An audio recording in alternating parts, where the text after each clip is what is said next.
Hello, it's iBookBinding's podcast, and today our guest is Sophia Bogle, a bookbinder and book conservator from United States, from Oregon. I'm sorry, I didn't check the name of the town where you live, but I guess I will ask you to introduce yourself and especially to speak a bit about your middle names, because they look beautifully, but I have no clue how to pronounce them. So I just wanted to ask you about that.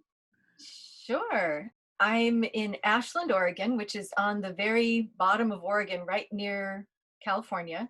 My middle name's Siobhan, that's Irish, and Wolohan, that's Irish. That's my, the Irish is like in the middle there. I've got the Sophia and the Bogle. Well, Sophia's the Polish. The Bogle is my husband's Scottish last name.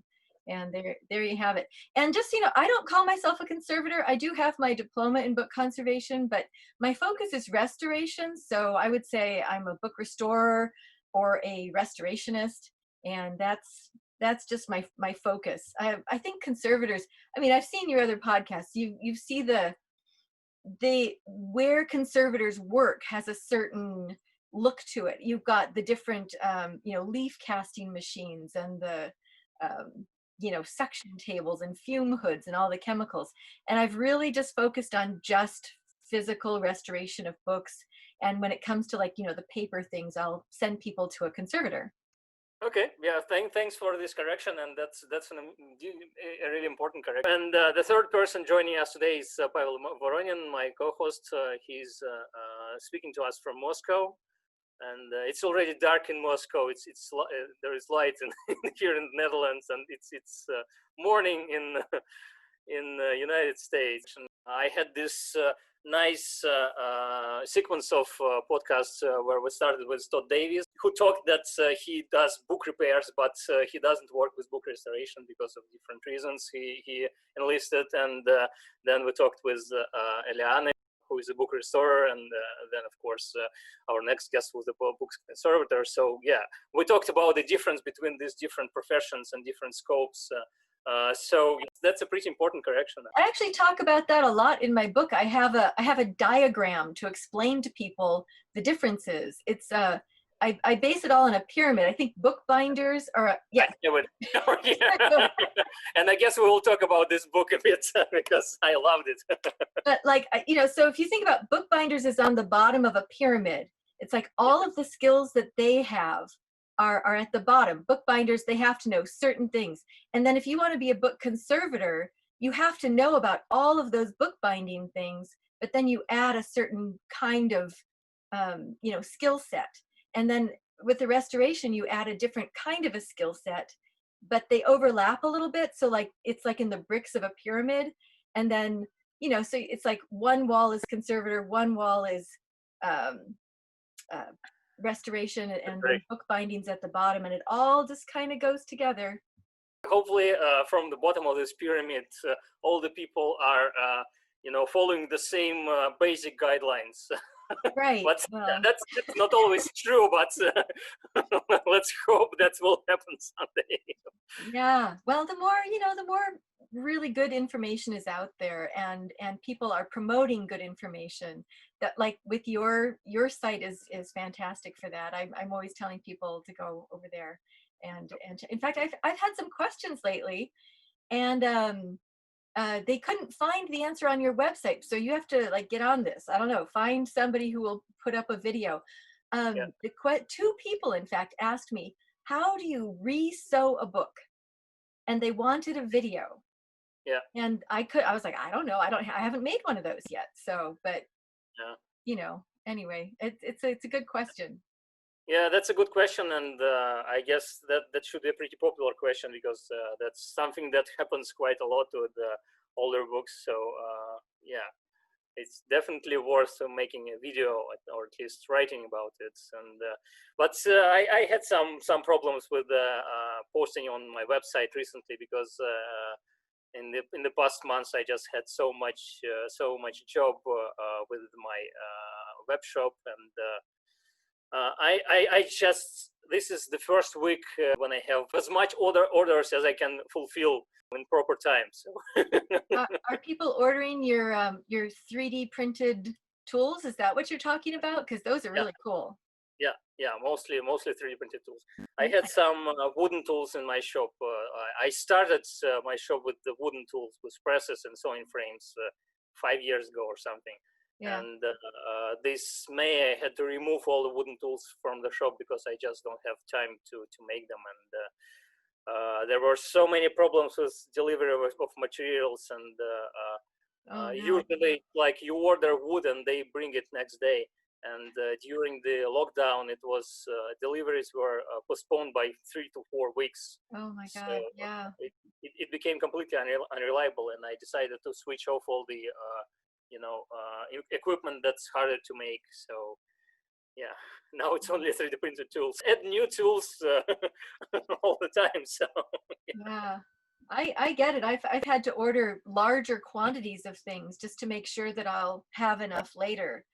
yeah, Isopropyl alcohol to make the Clusel that I sell. I normally it's like I can wait like a year to like get that, and I was like, oh, I'm getting low because suddenly I'm making my own hand sanitizer instead. And I've been like wondering, should I make hand sanitizer or make the Clusel to sell? And so I just ordered 4 more gallons. So I'm like, okay, now I've got enough. I can make both. yeah. How was your workload during the lockdown?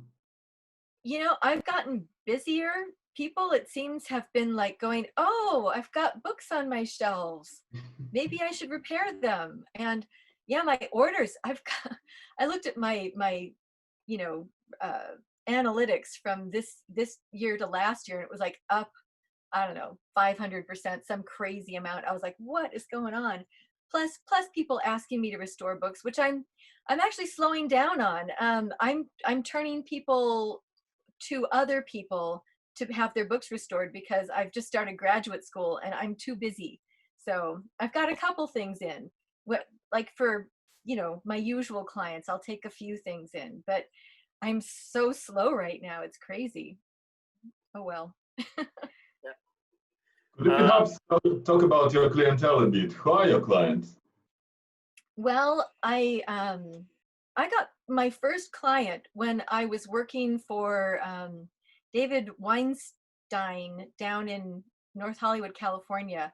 And he used to work with his uncles at the Heritage Bindery, and he's the one who started that. And when he was working on his own, I found him and we started working, you know, he was teaching me all this stuff. And then after being there for 2 years, I went off on my own, and he was like, okay, I'm going to start telling people to go to you for this book cloth restoration that you're so good at. And you can just, you know, I'll still do the leather stuff, and I don't want to do this stuff. I was like, great.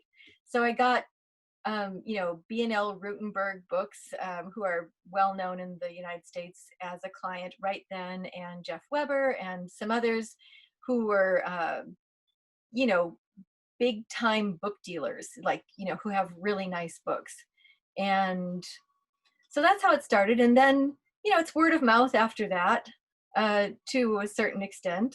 And then I started working on a lot of, I went to one antique book fair and had a booth, and I got one client who had Wizard of Oz books, and he gave me Wizard of Oz books to restore. I did a good job. He told other Wizard of Oz collectors. Suddenly, I have a lot of Wizard of Oz collectors who are my clients, and they are such fun books to work on. I just love it. So that's one really great way to get to get work. In fact, I would really recommend that for anybody who's in this field. Pick a kind of a book that you love and try to get that as work. Like, you know, join the societies that have to do with that. Like if you want to do Roycroft Press, join those societies, and then you get in with those people, and then they'll give you books to restore. So it's a great way to, you know, get in there, get involved. And luckily there are so many different books and authors and societies. So I think there are much less bookbinders and book restorers than There are. We could use a few more. I don't know who I'm ever going to pass this off to. If I ever actually get a library job after I graduate and all that, it's like, you know, I'm doing this transition from book restorer to become a librarian because I injured my arm while working on a big old leather book, and it's just made it really hard to just keep going in this field. It's really frustrating to not be able to do the gold tooling and the leather work that I used to do. Have you ever had any students? I have, yeah. I had my most recent one.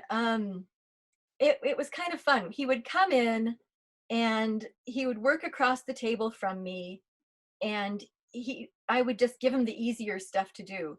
And what I did was I gave him a percentage of the amount of money that I was getting for the book.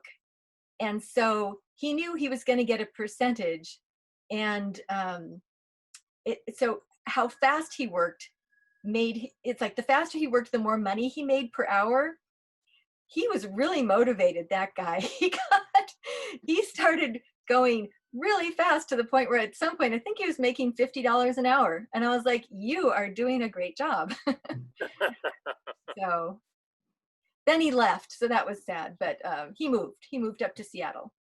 I understand you also had a lot of experience in with antiquarian books. I mean, selling industry, not only repairing books, but not well. I did work for used bookstore that had some antiquarian books for an entire year, and it was so that I could learn how to sell books. And I just basically had an apprenticeship with the owners of Anthony's Bookshop, and they brought me on book buying trips, and just gave me books to read. Here's what you need to know. This is what first editions are about, and how to buy books. So that was invaluable to being able to restore books, to just have a feel for what was important about a book. Yeah, that's been good. And then I joined the Cascade Booksellers Association, which is the Pacific Northwest Booksellers Association. I did that. I feel like as a book restorer, I'm kind of for all used bookstores. It's like I want them all to prosper and do well. So I was like, why not join the association and get, once again, get involved, get to know the book dealers, and as they accepted me. So they've been awesome. Yeah. I guess it's really good to when you're working in some niche. It's good to have experience from from areas connected to this niche. I had some experience working as an apprentice in a bookbinder's shop, and I didn't know then that I will do all these things that I did in the upcoming in later years. So yeah, I guess working in antiquarian bookshop is really helpful for a person who wants to repair books and so to understand books better. Yeah, I guess if you can't do that, I'd go to the Rare Book School and take some of those classes.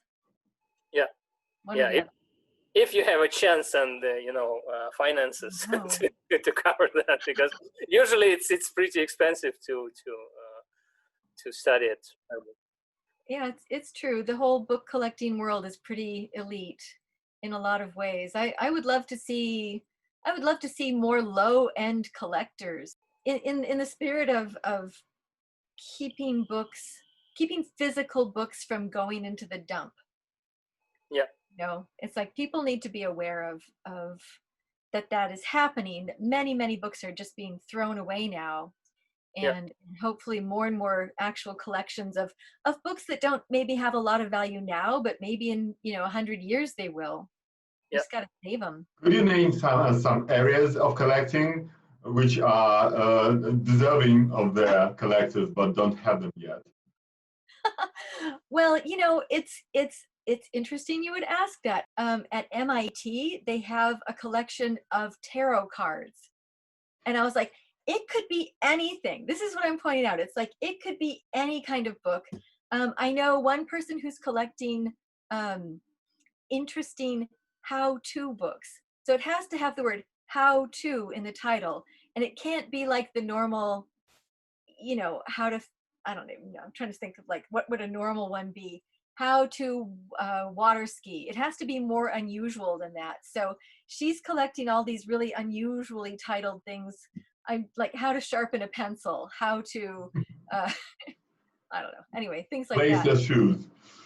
That kind Lace of their thing. Yeah. Yeah, like just crazy things like that. And I'm like, that's going to be a really fun collection. And I mean, I think this is the thing. It's like absolutely anything from, well, actually, one of the I can't remember her name, but she won the Honey and Wax Award like a couple of years ago, I think. She's collecting kind of, campy books about women from, I want to say the 40s or something like that. So it's like she's got this collection of these books that, people aren't necessarily keeping them. They're not worth a lot of money, but she's putting them together in a meaningful collection. And I think that kind of thing is just, it's fascinating. We should all be doing that. Start with anything you're interested in and then just build on it. And are you a collector yourself? I have been pondering the collecting mindset and not really quite there yet. Although I started a new category of collecting all by myself. Because I've been on the Rare Book Cafe a few times now. Sometimes while I'm on the Rare Book Cafe, there are other authors that have been on the Rare Book Cafe at the same time. So I've been having the authors sign their book for me while they're on camera, and then I buy the book and it comes to me. And so now I now have 2 books that people have signed for me on camera. So if you have written a book, I will buy your book right now. You just have to sign it and I'll, whatever. So this is the most recent one that I bought that I had signed for me on camera. Here's the signing. And so anyway, I was like, I think that adding the media provenance of the book is really interesting, because it's like the author was holding this book and now I have the book and they signed it. And anyway, it's like you can see it being signed. I don't know what I want to call this new genre of collecting, but it's pretty limited, but it's been really fun. So Talking about signing, I love that you signed my copy of your book with a pencil, not with a pen. Oh, that's my thing. I sign all of them with pencil. And when I go to book signings, because I will go to book signings and get my book signed by people, and they're always using a Sharpie. And so I always bring an archival pen with me and I just give them the pen. I'm like, sign my book with the archival pen. And now here, you can keep it. Sign other people's books with the archival pen. Yeah, that's exactly what I thought. That it's a book about book restoration, and here's a proper way to sign a book that leave a mark in it but wouldn't damage it. So. Pretty much, right? Did you get a chance to actually read any of it? I'm just curious. It's funny because I'm mostly reading paper books now when I'm flying somewhere. Yeah. Otherwise, I'm listening to audiobooks. So I had to use 2 flights to read your book, and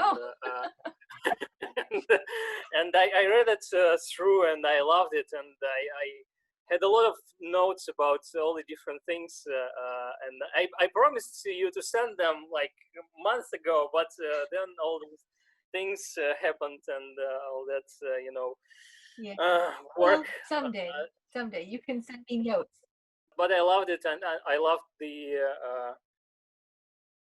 I don't know, I loved everything. I loved all the examples. I love these interviews with the different book collectors and different people working with antiquarian books. All this brings all these different sides of the process, and all the different insights on how book restorers view the books, and how the collectors think about them, and how what booksellers think about them, and it's all different. And every person has their different scope and different agenda, and it's sometimes it's hard to to marry all all of these Yeah. things together. They really don't seem to know. It's like the conservators don't know about book collecting really. And Yeah. book collectors have no idea what conservators do. So I was like, if I could get everybody to read this book, then they would all have a little better idea. Yeah, yeah, yeah. Since the moment I read it, I tell about this book to every person who is interested in book Oh, restoration or collecting books. So thank you. That's I hope lovely. that will add a bit to sales of the book. They're going. They're actually, I'm pleased. Everything is going along just fine. I still have boxes and boxes of them, but I have room for them, so it's fine. They'll all go eventually. In my lifetime, I figure I'll sell them all. And did it feel nice when somebody spent his time to find a personal copy of your book? Oh my gosh, I was so like amazed. I was like, my book is in the world and it looks like that. Wow. Like, it's actually, I think part of why I haven't bound my own copy is I'm like choosing what I want it to look like. Like, so many options. I'm thinking red leather and then, so yeah. I think you posted some photos on Facebook of your book, but yeah, yeah. So if anybody wants to see that, you should just go to Sophia's Facebook account and browse through it. Yeah, just look for Save Your Books. It's all over the place. I'm pretty well branded. I've got my branding down. Yeah. Yeah, like you've got the iBookBinding, which is great. It's such a nice, title branding. Very good. I bought it from a different person and 5 years ago. So yeah, it came to me as it was, and yeah, I'm pretty happy with the name and how it works out. But then I had trouble with Facebook because I tried to. So initially it was small I and then bookbinding starting with capital letter, like I don't know, like iPhone. Yeah. And I tried to name my page in this way on Facebook, and Facebook denied me that and told me that it's grammatically not correct and Oh, you don't have right to do that, or I don't know what. And yeah, you can make iPhone or something oh my goodness. name this way, but you cannot make iBookBinding. Wow. So I had to. So for some time there was space after I, and that brought more troubles because people searching for iBookBinding in one word couldn't find my Oh, page. And now it's iBookBinding with capital I. that works. That works. Yeah, this works. Mm. It just shows how Facebook is working strangely in many ways. Yes. So Pavel, what are you reading these days? I'm mostly reading art books. Just recently, I started a really old book that Stepan gave me from 1910s, I think it was, about portraits in ancient Egypt. It had inset illustrations, like hand glued on black pages. So Nice. it's all very unusual for me. I'm not used to read such books outside libraries, so it's a nice experience. Yeah. Yeah, that's great. There's nothing like the tactile book experience. So Yeah, every time I visit a book market, I look for something for Pavel. oh, good. some books about arts or something like that. And it was one of my one of most important routines I had before the pandemic. I went to The Hague every Thursday to visit the antiquarian book market there, and it's an amazing place because first it's one of the cheapest book markets in major cities of Europe. And because Netherlands is such a multinational country, it's a real mixed pot of people here. They have books in almost any European language, and not only European languages. I find Russian books all the time over there. I found some Romanian books there, and I don't know, Greek, Bulgarian, Serbian, French, German, English, anything. So yeah, Wow. most of the books about books collection came from this book market in these past 2 years. So, That's amazing. Yeah, that sounds really wonderful. I miss being able to just go browse in a bookstore. That is one thing that I'm definitely missing. I've been buying books through like A-Libris and yeah, Aid Books. I try to avoid Amazon, yeah, but occasionally I can't find what I need otherwise. But yeah, it's frustrating. yeah, Yeah. that's true. I also wanted to ask you about the courses you have on your website. Oh yeah. I always wish that I had more. Anyway, so if you go on the website and then you just go, oh well, my book is book cloth, so I'm going to go here, or my book is leather, I'm going to go here, and then it pops up the list of courses that I have. And when I started this whole thing, it was really hard to get going because I'm like, how do you tell people what to do when everything has oh, but not when this is true, all the caveats, all the exceptions. It was like, okay, but I need to tell them something. And so I was just like, I'm just going to repair something, I'm just going to restore something, I'm going to film it, and I'm going to see what lesson comes out of that. And so even though the lessons have names, they have, like recasing a book or whatever, it's like it's recasing that book. I feel like I could remake that recasing lesson 6 more times with 6 different kinds of books, and you would get something out of each one of them. But that's just how I wound up doing this. I decided when I began, it's like, this has to be sustainable, it has to be reasonable, and it's just me. Yeah, So I'm just going to do what I can do. And, some of the courses, some of the categories don't have very many courses in them yet, but this is going to be a lifelong, I'm going to call it a hobby because I want to go work in a library at some point. So, but yeah, it's great. And it's building. I've got over 5,000 people on my YouTube channel now. And, I'll do the occasional live video there. So it's good. Which courses would you say generated most interest of the ones you've already made? Kind of shockingly, the paperback ones. People, it's like everybody wants to repair their paperback. And so, yeah, that's had a lot of interest. And then probably the recasing, like with the book cloth. I think that's the second most popular.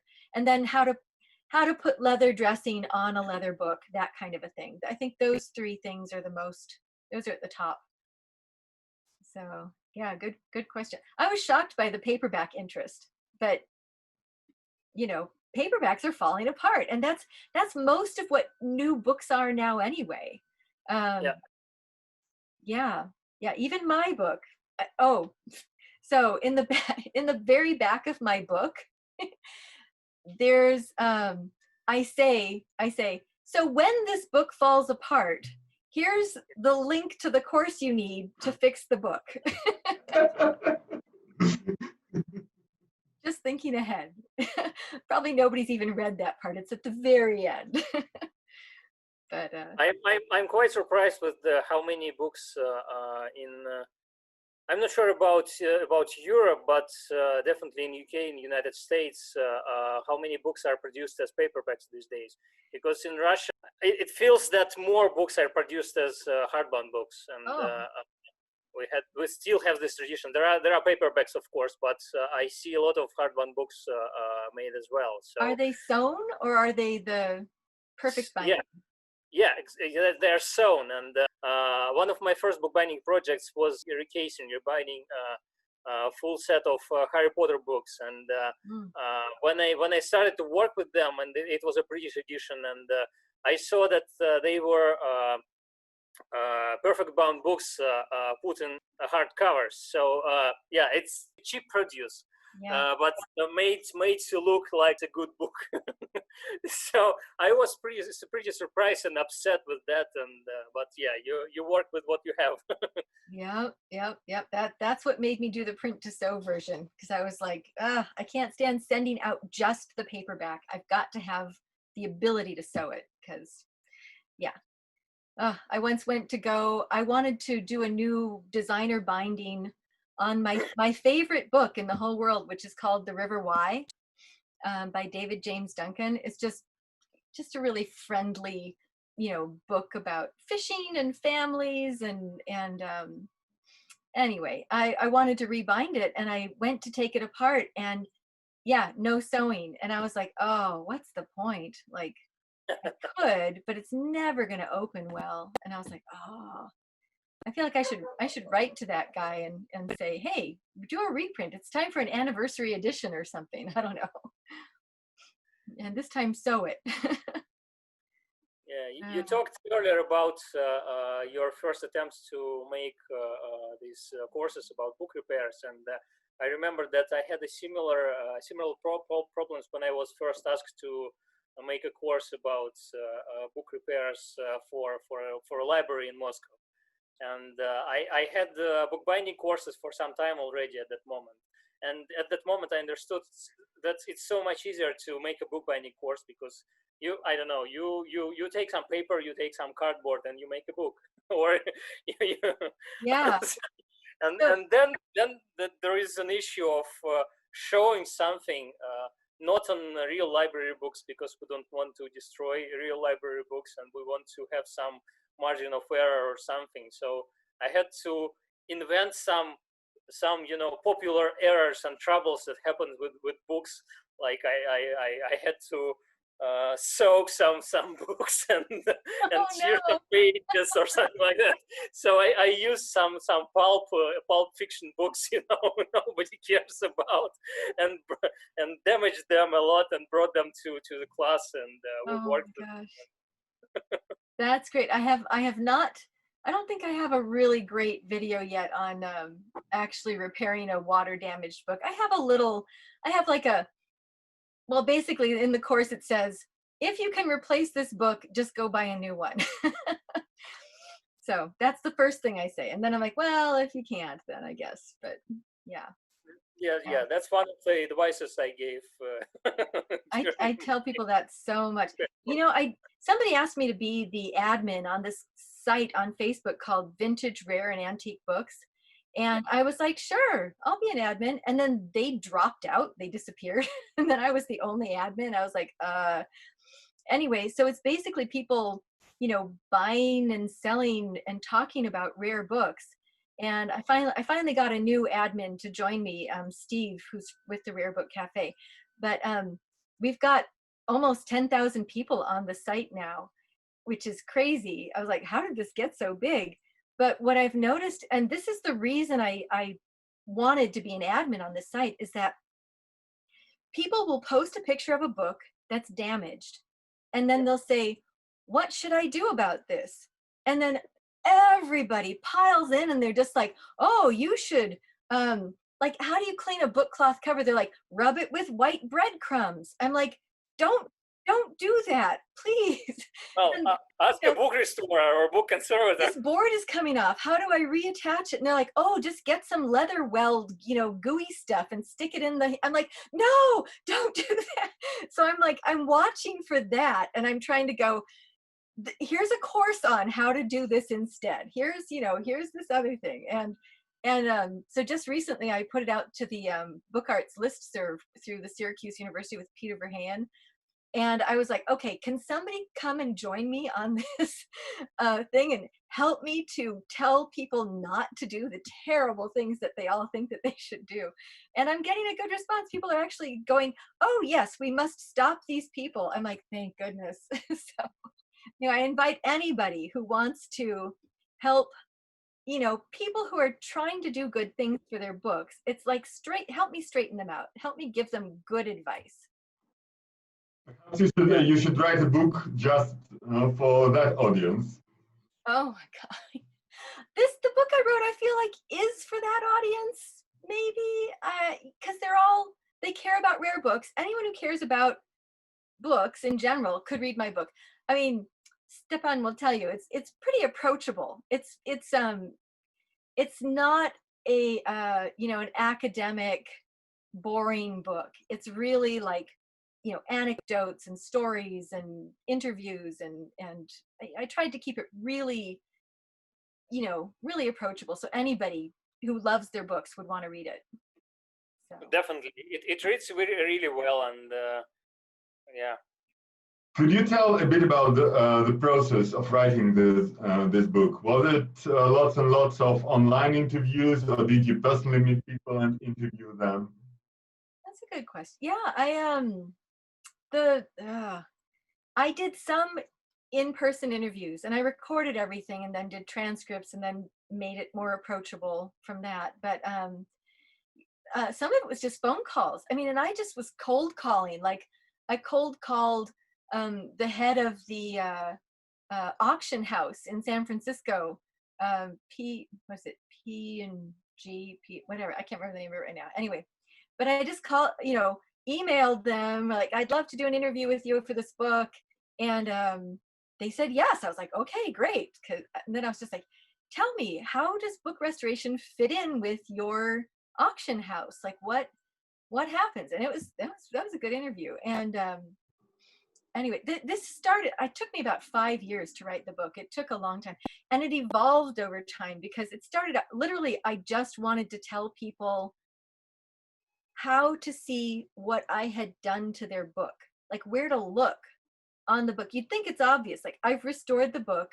I would hand the book back to them and they would pick up the book and start reading it like I wrote the book or something. I'm like, this is what I did. I put a new spine on and then this old spine went over it, and they're like, but it's invisible, I can barely see this. I'm like, no, really, it's right.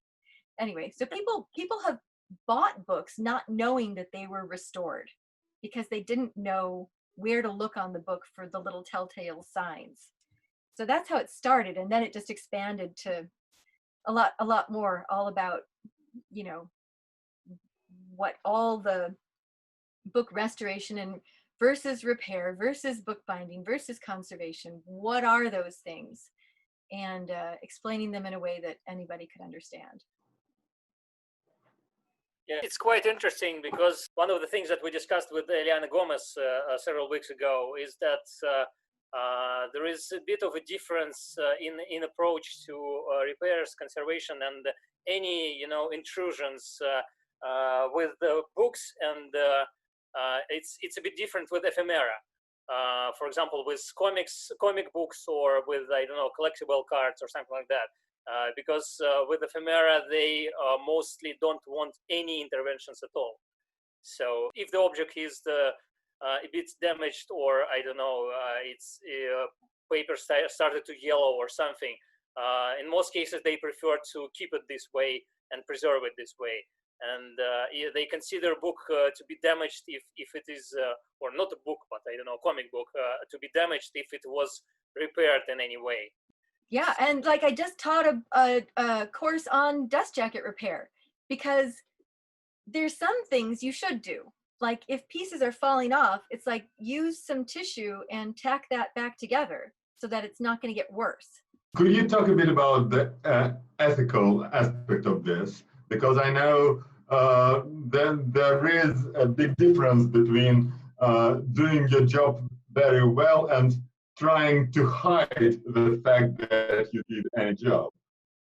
Yeah, that was another reason I wrote the book, was I felt like so many things I did were so close to being invisible. I mean, there was one point I took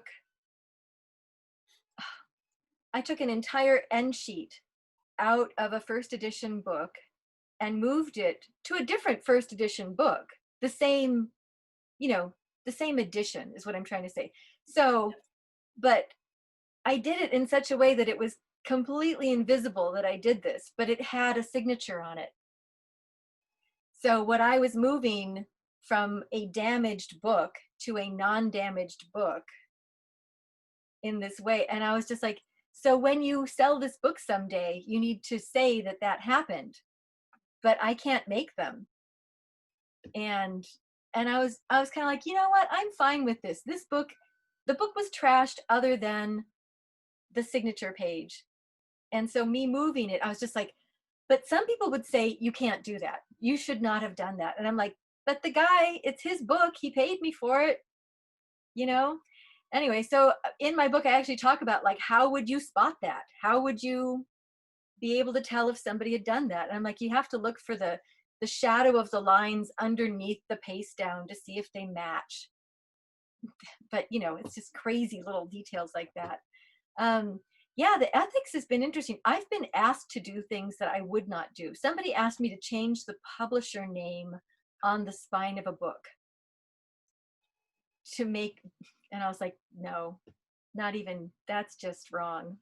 So yeah, but it's out there. It's out there, and that's, you know, the book really helps you to avoid being tricked by anybody.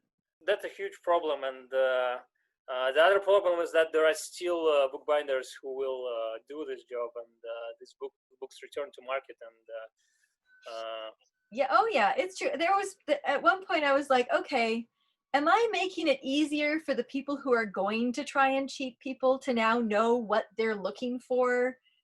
And I was like, oh, I can't go there. I have to go with more information is good. That's what I'm going for. If you know what you're looking for, then, you know, be informed, and it'll help you to, you know, avoid disaster by buying a book that you thought had an original signature and then it didn't. So. And do you see a lot of that when you browse through bookshops? Do you often notice things that were designed to deceive?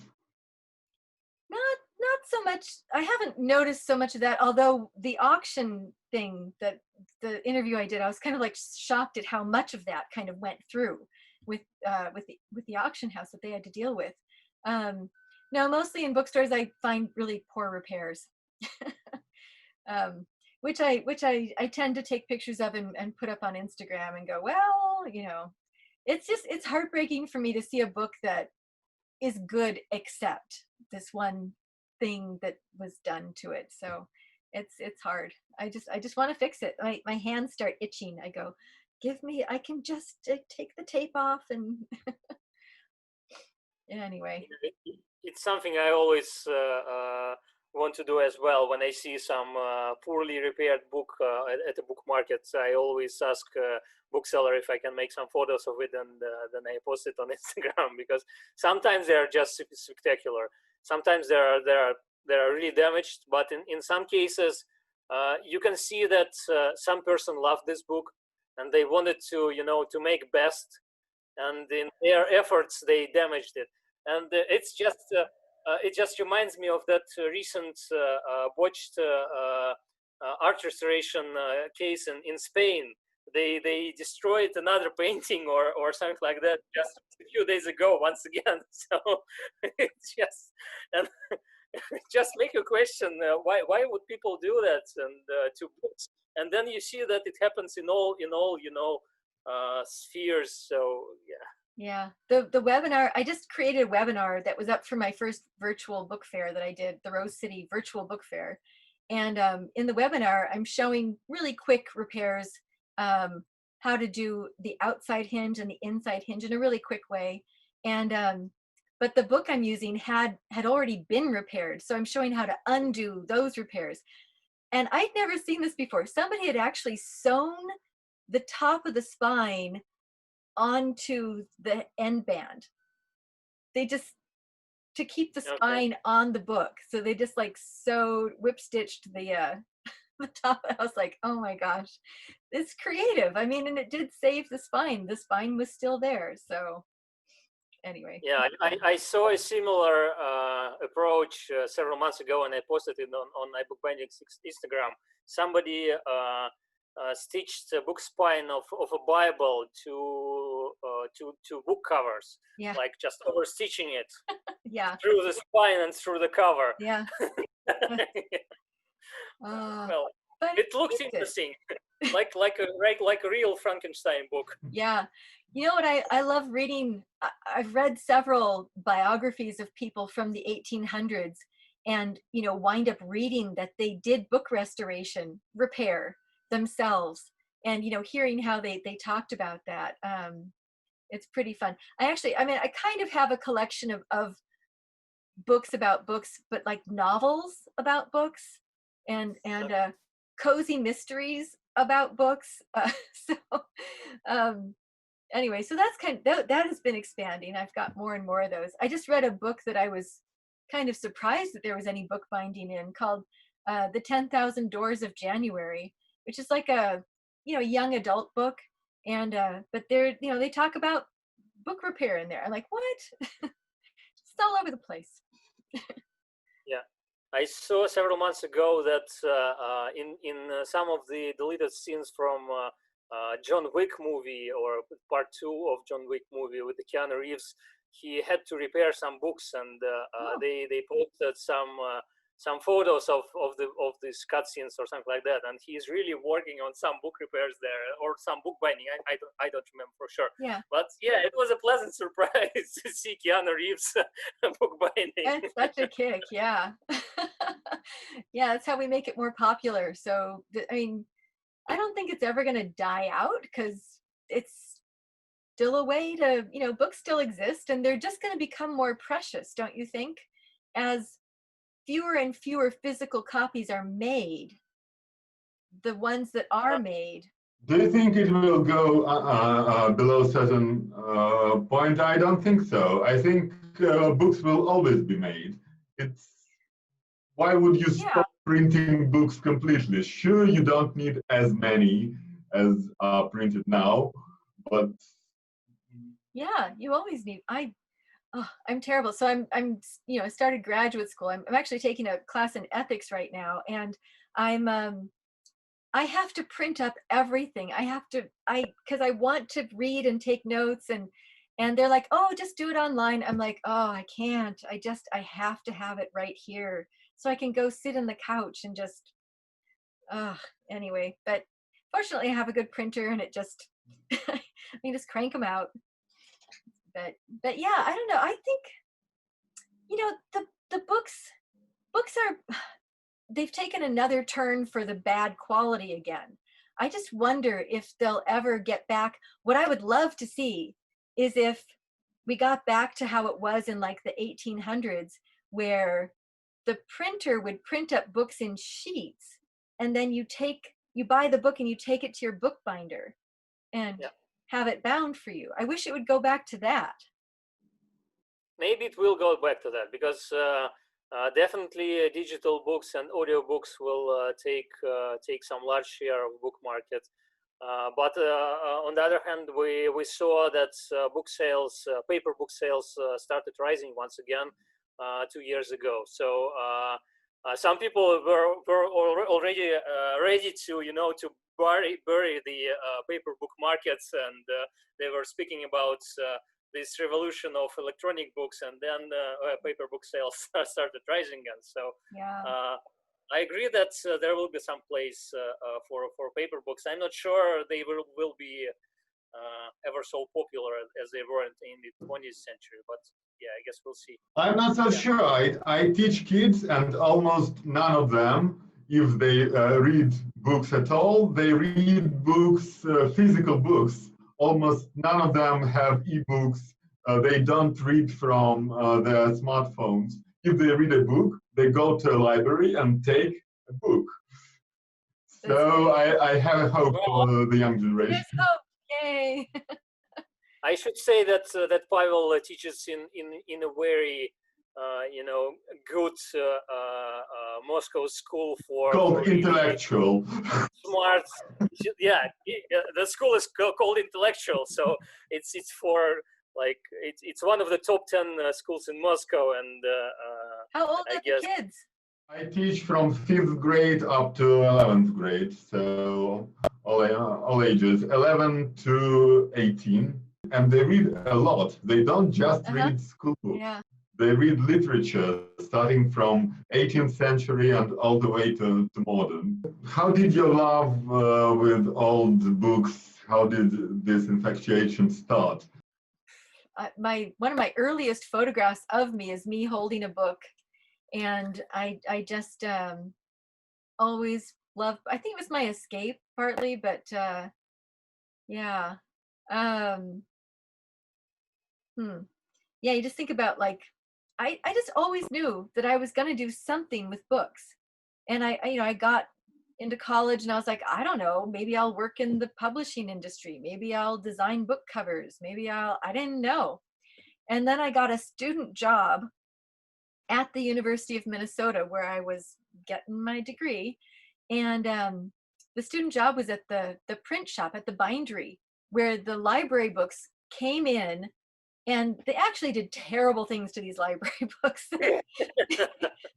They literally were like ripping off the original covers and throwing them away. And then they would saw the back off of the book. And then they would perfect bind the book. And then they would put really ugly buckram covers with white printing on the spine. So that's what I was helping them to do. But there was one person over in the corner, Mary, I don't remember her last name, but Mary, she was the conservator. And the books that were worthy were going to Mary, and she was taking them apart and resewing them. And I was just like some huge explosion went off in my head. I was like, oh, books come apart and they go back together and you can make them look beautiful again. And it was just like magic. And I was like, oh my God, that's what I'm doing. So, and then I just tried to figure out how to do that after that. It was a long, circuitous, a lot of homeschooling, reading a lot of books, and eventually getting to work for people who knew what they were doing, which is really the only way. What was the first project that you were proud of? When did you get to the stage when you thought, I arrived? Oh my gosh. Well, I think it was probably when I restored Darwin's Origin of Species first edition. And okay. worth about 50,000 or more depending. And I knew what to do. I knew that you can't, and it had to be resewn. You can't resew that book just straight all along. You have to resew it 2 on. Otherwise, the cover won't fit on it again. And I thought it all through ahead of time, and I knew that, and it came out so beautifully. And I sent it back to the client, and they were like, this looks like a different book. Like you, and I was like, no, it's the book you sent me. And, to be able to do the inner hinges invisibly so that, I was like, okay, now this is it. I'm really at the top now. So that was my book. And how many years did that process take from start to this book? Oh, I don't know. That's a good question. Probably about 7 years, maybe 8 years, 7 or 8 years. So like classic apprenticeship. Yeah. It does take 7 years. You've got to go through it. You've got to go through it yourself. And man, that's one thing. It's like when I started out on my own, or even when I started out just learning anything, there was nobody to ask. There was nobody to, go, how do I fix this or whatever. And that's why my website, I just feel so good about it, because I made it for me all those years ago. It's like, I wish that I had been there to answer all these questions. And so I've got a student forum on the website. People ask me things like, somebody will send me things, what about this red rot? I'm applying the Clusol, but then I put the SC6000 on it and it's doing this weird thing. And I'm like, send me a picture. So they send me a picture and I'm like, oh, well, it looks like maybe you needed to do a few more layers of the Clusol. And that, to just be able to do that so casually on this forum, I mean, I would have killed for that when I was, starting out. And how much time does all these additional activities take? Because I can imagine that it can eat a lot of time I mean, this group on Facebook, forum on your website, and yeah, and you seem to be quite approachable. I mean, you answer the questions and you talk to people. It's my passion. It's what I want to do, is to educate people about proper book repair. And so, yeah, it's just what I do. And you know, it's like there is a monetary component. So people sign up as a member, and then they can watch all of the courses. And then, you know, I'm more available to them. I think people who aren't members, I give shorter answers to. People who are members, I sometimes will even make a video. It'll take time to make shorter answers, because you need to think about the answer, and you need to sort of work on it. Yes, and then the student forum is great, because people are asking questions there, and other people can search and see if the question's already been answered. So that's why I really did the student forum, is so that I can quit answering the same questions all over the time. So the time I put in is the time I have, and now with graduate school, it's a little less time, and but I'm still really there, just trying to be there, you know, for people. We'll see how it goes. I think it's just, you know, like I said, I've always made it so that it's manageable and sustainable, and it doesn't feel crazy yet, so I'll just keep going with it. Yeah, and I should say that I checked the prices for your courses before we started recording our podcast, and I should say that they look quite affordable, especially considering how much material you get for this money. So thank you. Yeah, I would definitely advise everybody to go and at least check the courses and the prices. And yeah, and on most of the foundation ones are free. I wanted people to just be able to get in and get some basics. Yeah, yeah. So. Perfect. So Pavel, do you have anything else? I would really love to see some of your work, if you could show us perhaps some of your current projects. Okay. Here, I'm gonna go outside of my shop and walk in, so you can see from, like, here's my backyard. Oh, here's my house. This is where I live. And then we're actually building a shed, so I'm gonna show you the shed just because that's fun. There's the shed. Anyway, so here we go into the shop. Nice color of the door. Thank you.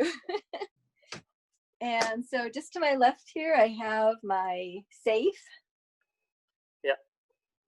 And there's where I was sitting. All of that. And then I've got, here's my cupboard. I keep all of my, you know, supplies to make all the kits. Here are some of the kits up here. Yeah. And here's where I work. There's my quick print. Are those boxes with your book? What was that? Under the table. Yeah, those are all my book. That's my book. I have a lot more to sell. Please buy my book. Anyway, but here we go. So that's. Oh. Here's my paper cupboard.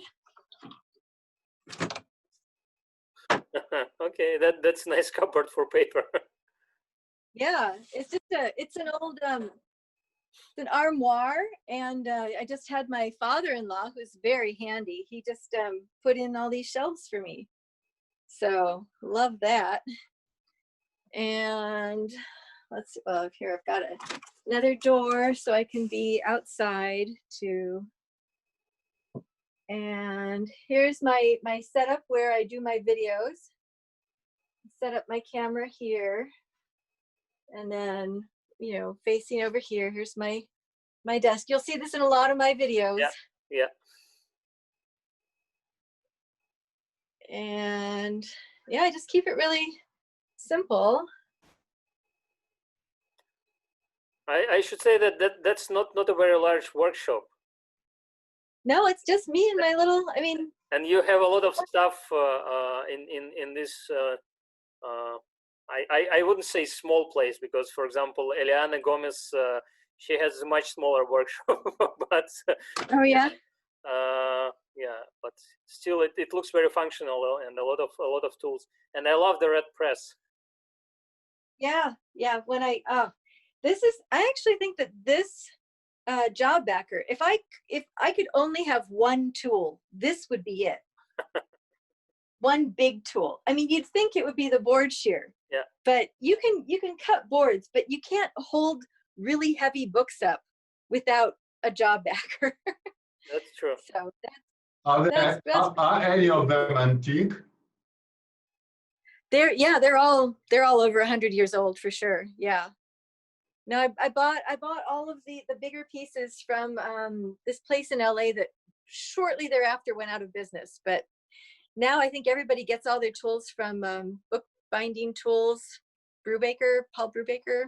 Is that his last name? Anyway, yeah. But I've been really keeping it simple. I do have a lot of gold finishing tools still, which I kind of wonder what the heck I'm ever going to do with these, since I'm not really doing that anymore. Yeah.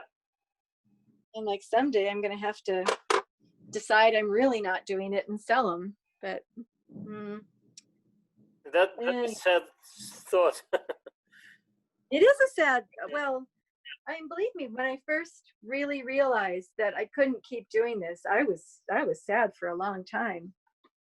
Yeah. Just really, you spend 15, 20 years figuring out how to do something really well, and then just go, oh, and now not so much. That's hard, but I'm ready to make a change. It's all good. Besides, I think that the education thing was kind of, I don't know, more important, teaching people how to do it. Well, so, it's definitely important. I'm not sure if I would compare what's more important, but education, teaching people to repair books, it's really important thing, and especially when there are so many people who think that just using PDA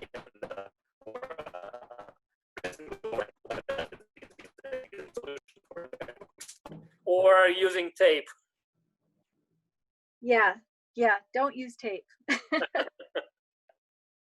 I think we discussed all the things we wanted, and thanks a lot for your time and for your answers, and for the inspiration. Oh, thank you. You're an inspiration. I just love what you're doing. You're really building that iBookBinding site up. I appreciate that it exists. I tell people about it all the time. Thank you. Yeah, thank you. Thank you, Paul, for teaching those kids, teaching them how to read. It was really nice to meet you. Thank you. Nice to meet you too. So I should thank all the community members of iBookBinding, all the supporters of iBookBinding on Patreon, and we are sharing our book collection for free this month, at least until September and maybe later. And all the pledges on Patreon are frozen until further notice, so you can still become our supporter on Patreon, but you won't be charged, with the exception of the first time, because that's how the system works. Thanks everybody. If you have any questions to our future guests, you can ask them in the comments below, and subscribe and like our videos, and go to Sophia's website and Instagram and Facebook accounts and check her courses and buy her book. Oh, thank you very much for having me. I really appreciate this, and keep going, keep doing what you're doing. Yeah, thanks a lot. Yeah, it's right. fun. I will definitely do. Bye.